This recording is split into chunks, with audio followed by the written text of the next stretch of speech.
Welcome to Idle Red Hands Weekly. I'm Jeremy. I'm Chris. And this week on the Weekly, the DriveThruRPG website redesign, new alienrpg module released, Acheron RPG coming to Kickstarter, Ultraviolet Grasslands free player's guide, and Icewind Dale, Rime of the Frostmaiden. So I was looking around the internet and were you? Is that what it's for? Okay. And I found the little link at the top of DriveThruRPG that said preview our new design. I mean, it's a long time coming. I mean, this will bring them into the 21st century, hopefully, this look, because yeah, that's a pretty dated thing they had going on. It's functional for the most part. The one thing that I wish they would redesign that's probably not going to happen is their back end. It's horrifying. That's really bad to use. Someone who has a couple titles up on DriveThruRPG and is recently trying to use DriveThru cards. Oh, yeah. It's not really that intuitive. Yeah. But anyhow, this redesign, I mean, it looks like they're going to use it to kind of forward some things that they want to promote. It's okay. I mean, it does what it needs to do. Yeah, and it looks more modern. Like they're cleaning things up. It doesn't have that, things are less dated feeling. It doesn't autoplay like a MIDI file when you open it up? No. And hopefully they get it working better for mobile and tablets and things, because the version now is not great for that either. It doesn't work very well. Yeah, even on my phone, I usually switch it over to desktop mode to have increased functionality. Yeah, that's weird that they just kind of limit functionality, and there's things that you definitely need to do. Well, I'm sure people are just going to DM's Guild because that's the only thing that matters, right? Right. That's right. As long as that works. So they're going to have categories, and you're going to be clicking on publishers a lot more, and they're going to sort things because they have a variety of things that aren't just rule sets or aren't just settings or scenarios or things. So there's, STL files for 3D printing. There's even like paper model files and things. So there's a lot of things that would be better to sort into categories, and so you can only look at certain categories or publishers that you're looking for. Yeah, there's also a lot of publishing resources. As someone who tries to make their own, I don't try to, I actually do make their own TTRPGs, they're just not that successful. I've looked in there for things like stock art, InDesign, or Affinity Publisher templates. They have a wide variety and pretty decent selection of elements along those lines, but you kind of have to dig for them. Right. And the one thing I noticed, and I wonder if they're going to push this a little further, is they're always promoting that Astral virtual tabletop. Yes, which I have never looked at. No, I haven't either, but I think it's going to become inevitable as they try to promote things that are working well with that. That's going to be in your face every time you visit. So we'll have to see how well that's integrated. But they've partnered with them, so that's going to be their virtual tabletop of choice. So it looks like search and finding what you want might be a little bit better. Okay. You get some really bad lists. Sometimes if a link will take me there, but then I want to look something else up, the results I get are just nonsense sometimes. Yeah. So hopefully that's going to be implemented a little bit better. And if it's easier to sort, then you won't be searching. Like you're saying, if I'm searching for a few keywords and I'm getting, resources and things that have nothing to do with actual rule set, really a mess. Yeah. So I hope it goes a little bit better, because right now, I mean, they've got such a huge network of sites, and none of them are very. I mean, they all are exactly the same. It's with a logo and a shade. I do think it's a little weird. Just kind of collapse it all into one now. Yeah. Yeah, and make it very searchable. That would be great. We'll see. And I hope it doesn't have that Board Game Geek problem though of. They updated it so you can, if you do search and you hit a Board Game Geek result, sometimes you're taken to this really beautiful new redesigned site, and then sometimes you're taken to the old, funky version, depending on what part of the site you're accessing. And so it's not a full redesign, it doesn't go through it. And I think maybe the forums and account management and stuff is still old style. Well, who wants to update all those forum posts? Just recently, the retail release of the Alien cinematic adventure Destroyer of Worlds, and you pre-ordered. Just before coming over, it looks like people who pre-ordered it have started getting physical copies. Oh, good. And there was an email I got from Free League saying, if you pre-ordered it, your things are currently being shipped. Right. Around the same time that the public retail release is going on. Right. And to save on shipping, it's one of the things I sent to my folks' place in the States. So I'm looking at these beautiful boxes, kind of going, wow, thanks to everything. Who knows when it's actually going to be in my hands.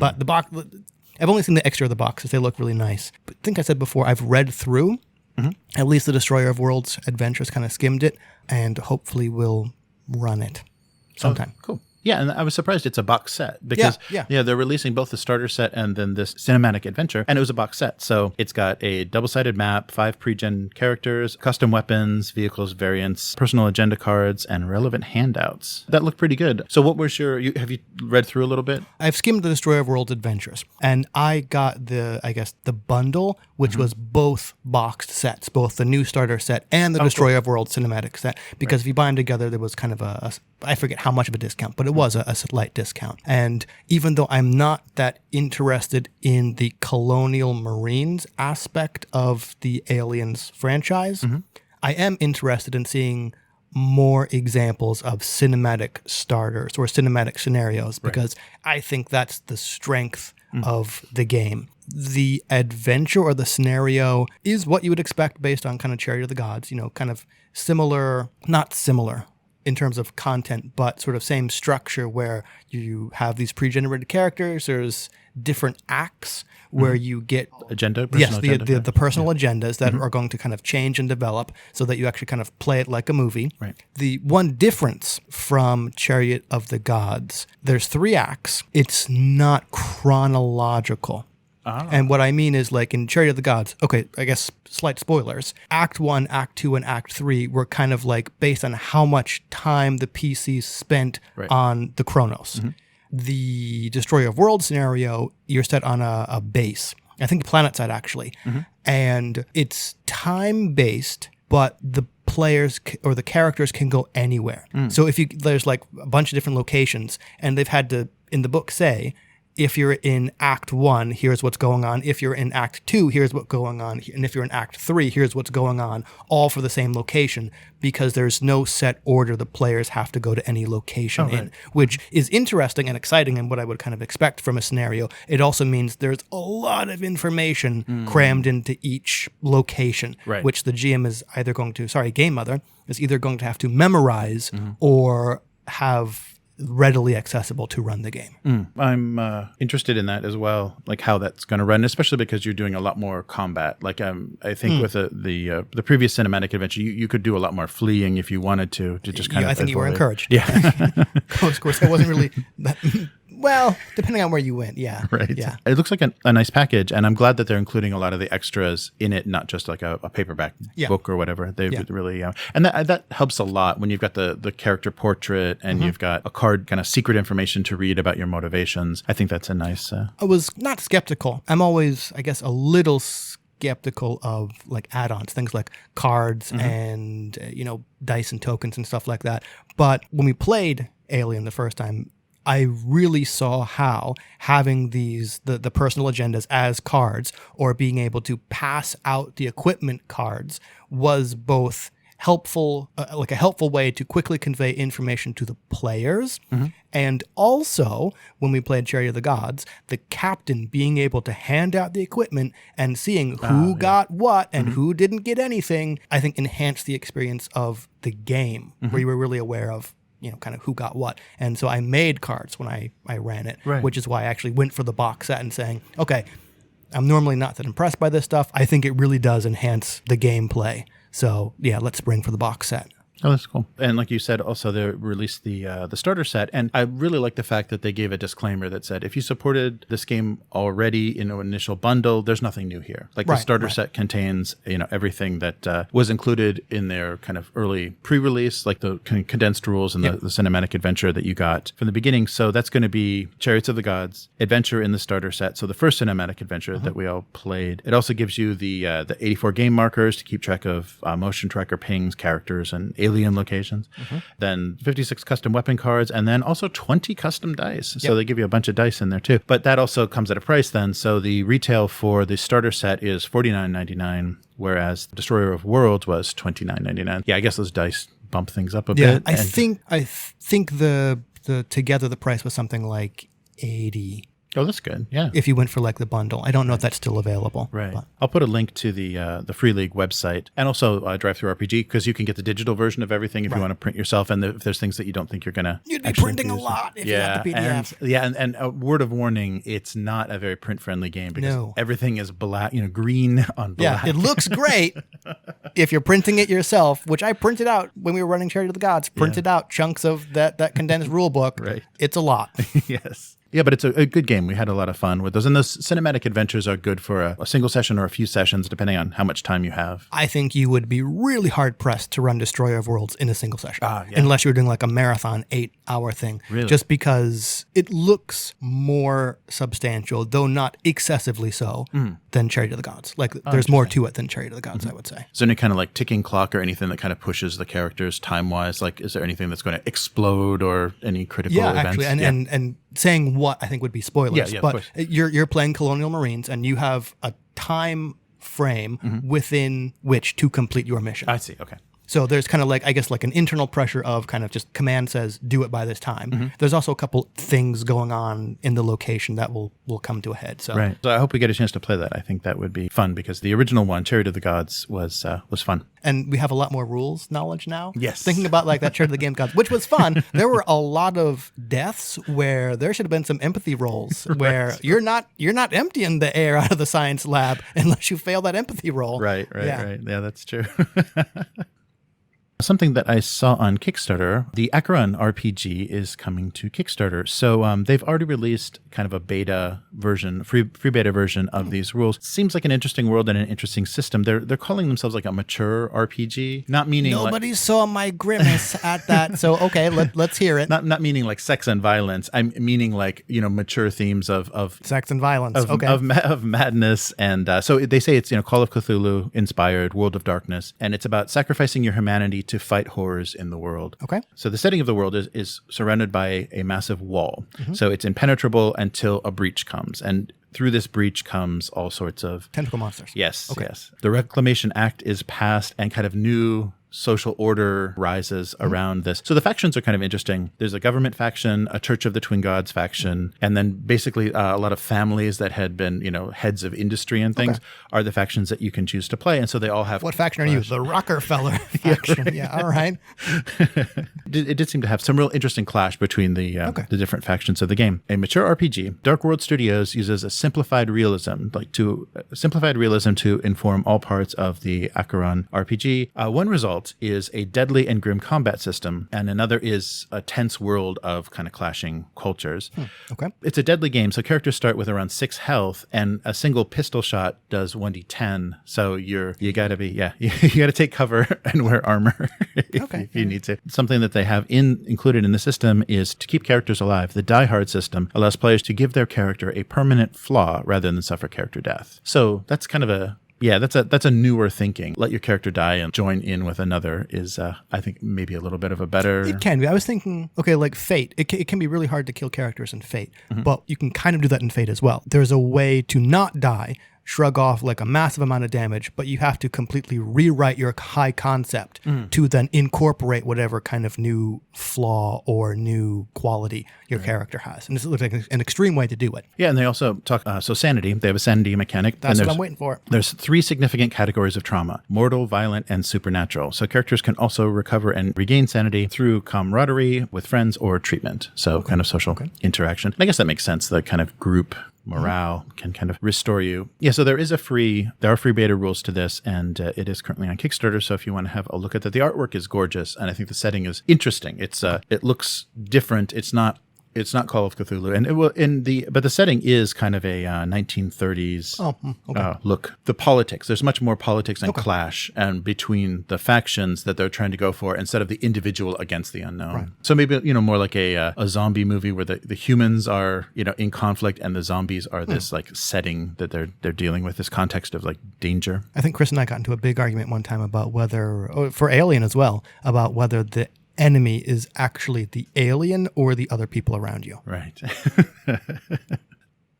Something else I found was a free player's guide to Ultraviolet Grasslands. I think I've seen this as well. It's an award-winning tabletop RPG by Luka Rajek, inspired by psychedelic heavy metal and the Dying Earth genre. The player's guide is a 70-page. It's pay what you want. The listing for it is pay what you want, but he's calling it, the creator himself is calling it a free player's guide. So I guess I can see that argument because you could, if you want, pay nothing. Yeah. And so you can download that on itch.io and take a look at that system. So the heroes in Ultraviolet Grasslands will find themselves exploring the boundless and mythical savanna, which is littered with debris from time and space, while also encountering all sort of kick-ass music. It's a game that is intended to be run for months, an epic road movie across a weird world, and there are cats.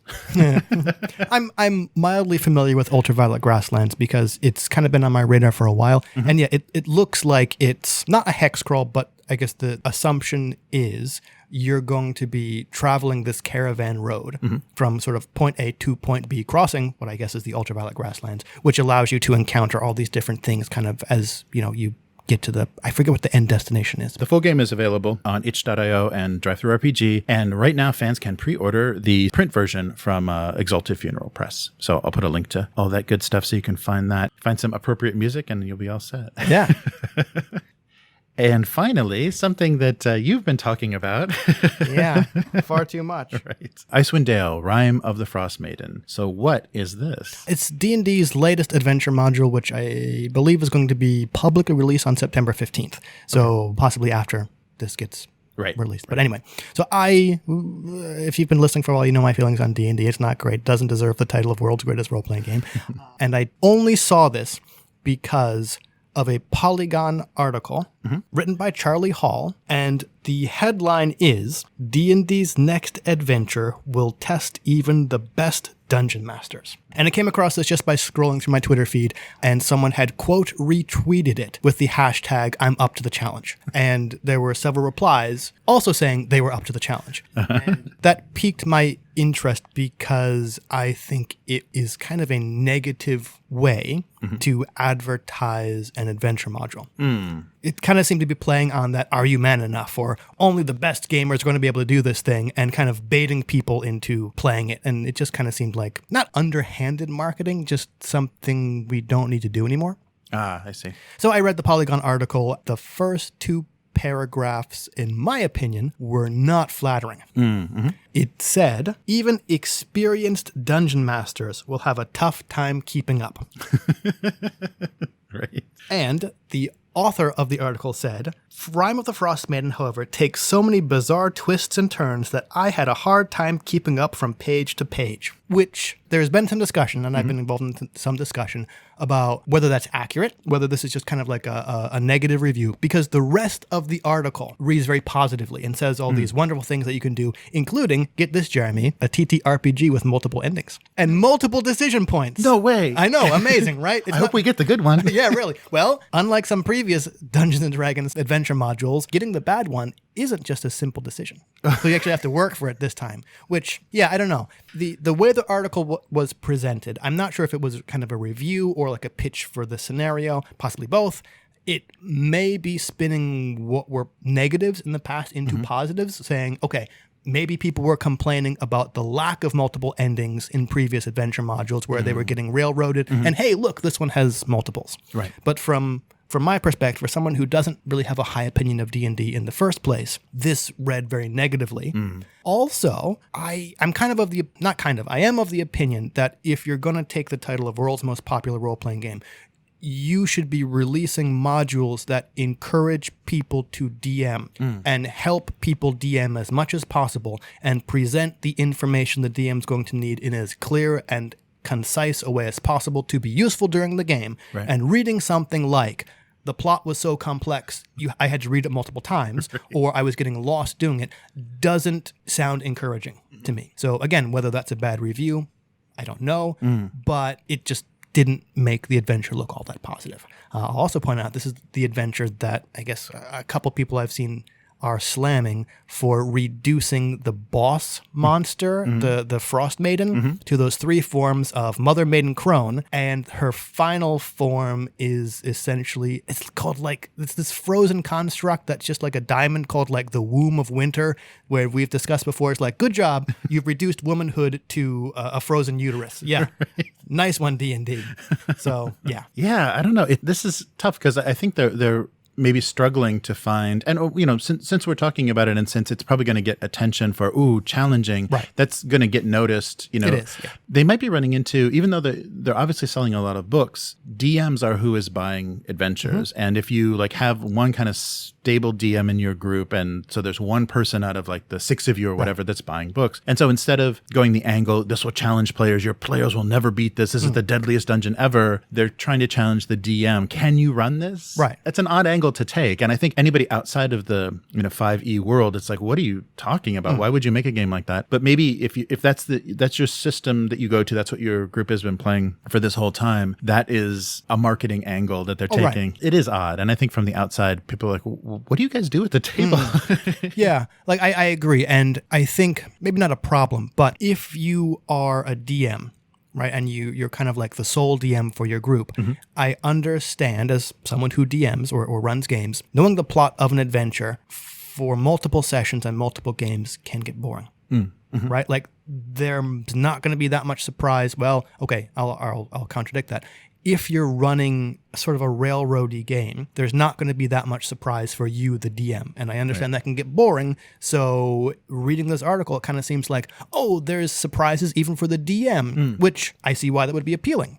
I don't know, kind of, do you want this product to be usable at the table, or do you want DMs to read it? And enjoy reading it, right? Because I don't know. Actually, I'll take it back. An example where I think you can do that is something like Lucian Kahn's Visigoths versus Molgoths, which I just got my physical copy of. Like, part of the reason I bought the physical copy is the writing is hilarious, and like the NPCs and the locations are hilarious. So I think that is an example of a game that is both entertaining to read, but also presented in a way that the information is kind of clearly accessible for the DM to run the game. I think it's more of the latter rather than the former, where if you focus more on entertainment, I would argue that the presentation and accessibility would probably suffer. It's an odd thing too, because I guess that's a style. I mean, that's a style of tabletop that people are doing now, just buying pre-written adventures, having someone competent that wants to lead them through whatever. Let's buy the new one and let's run the new one. Right. Especially with 5e, I think our group just fell apart trying to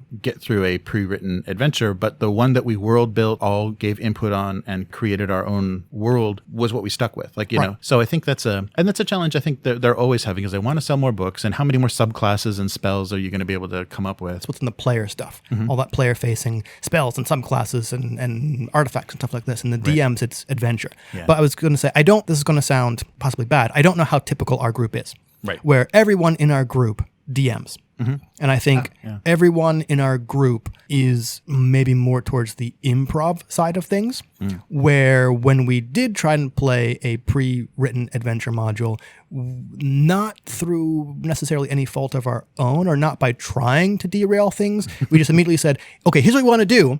And it was not follow the plot. Right? So I don't know if our group could do a pre-written adventure module.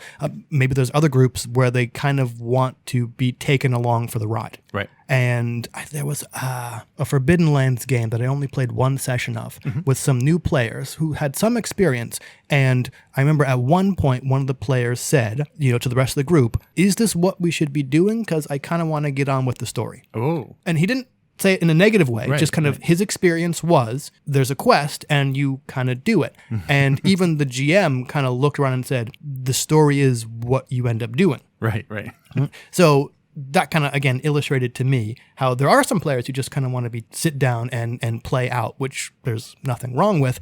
And I guess pre-written adventure modules, especially D&D, are for those groups. Right. Yeah, there are people that's like, let's see what surprises are in this quest. And especially Forbidden Lands with its kind of hex crawling and random encounters, you can not get anywhere very easily. You can, survival mechanics and stuff can kick in, you start starving. And it's like, you can not follow that main quest very, very easily. So yeah, I definitely think two kinds of tastes because it's a fun surprise to see what happens, what the dice are making happen, what player choice is making happen in a more sandbox situation. But some people, where's the bad guy? We want to get to the confrontation with they want the story to unfold. I would argue, again, not having read this module, and I actually considered asking for donations to pick it up so I could read it, so I could kind of bash it. But then I said, no, WotC doesn't need my money. Right. The way it's laid out and the way it's presented, I wonder if it lends itself to that kind of improv sandbox decision. Because some games kind of, I think, allow you to do that by being sort of more rules light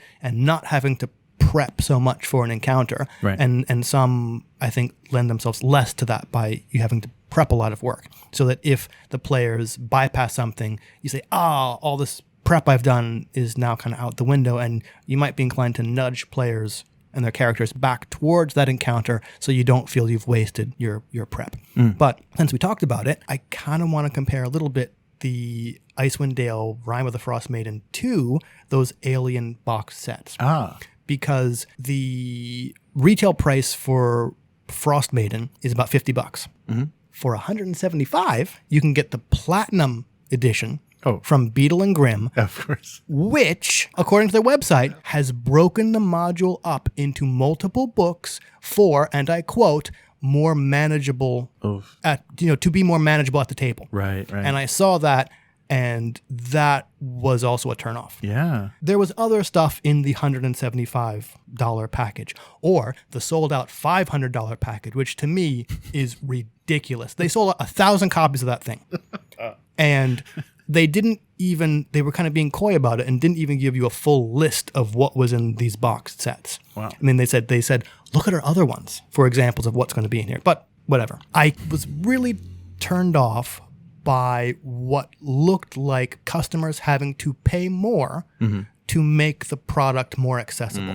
If they actually say, hey, breaking this up into multiple books is going to make it easier to run, why not have that for a much cheaper price? Yes. I understand producing a single book is a lot cheaper than producing multiple in a box set, but it really left a bad taste in my mouth to pay for better accessibility. Right. So do you think we could get 26 episodes out of a critique of Icewind Dale, Rime of the Frostmaiden? So next year's Ennies might be, for best podcasting, might be in our hands. If we can critique the overcomplexity and corruption that has infested Wizards of the Coast.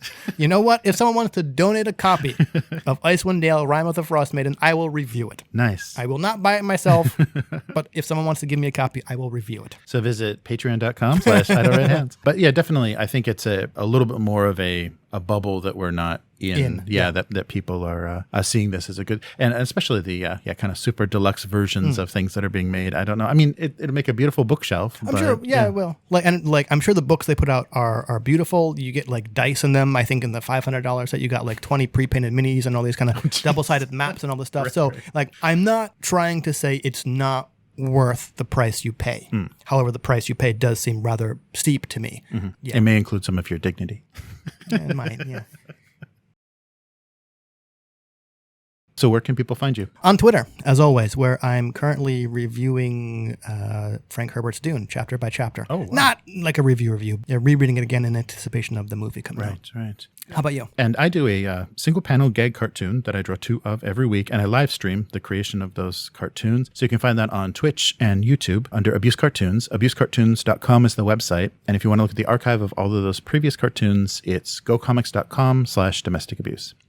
And if you want to get in touch with Idle Red Hands, visit idleredhands.com. Follow us on Twitter at Idle Red Hands, and we have a Twitch and a YouTube channel. If you want to get involved, either consider becoming a patron at patreon.com/idleredhands or visit our website under Support Us. And if there's a copy of Icewind Dale, Rime of the Frostmaiden in there, Chris and I will go through that page by page. I'm already kind of regretting putting that on there, but yeah. It's only done. 320 pages. It's done.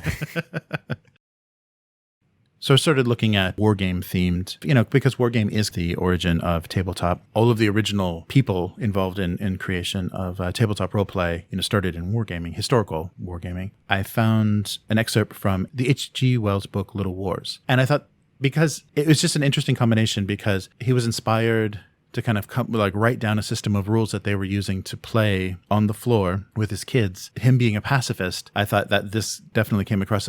So a pacifist kind of creating the idea of casual wargaming at home. So not simulation, not military simulation or military exercises, not war games played out, but actually for entertainment war games. And so this is from H.G. Wells' Little Wars.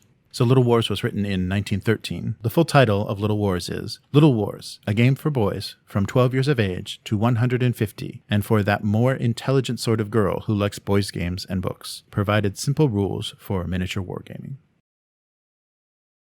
You have only to play at Little Wars 3 or 4 times to realize just what a blundering thing the Great War must be. Great War is at present, I am convinced, not only the most expensive game in the universe, but it is a game out of all proportion. Not only are the masses of men and materials and suffering and inconvenience too monstrously big for reason, but the available heads we have for it are too small. That, I think, is the most pacific realization conceivable, and Little War brings you to it as nothing else but Great War can do. So I like that. There's a detail in the introduction to this book that talked about during World War II, the police actually confiscated the tin soldiers, the lead soldiers that belonged to Wells' sons. That was the inspiration for him creating Little Wars. So that's a little sad, a sad note. And it was basically for his pacifist beliefs. That's it for this week. We'll be back next week. Later, mortals. Bye.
sounds of a call.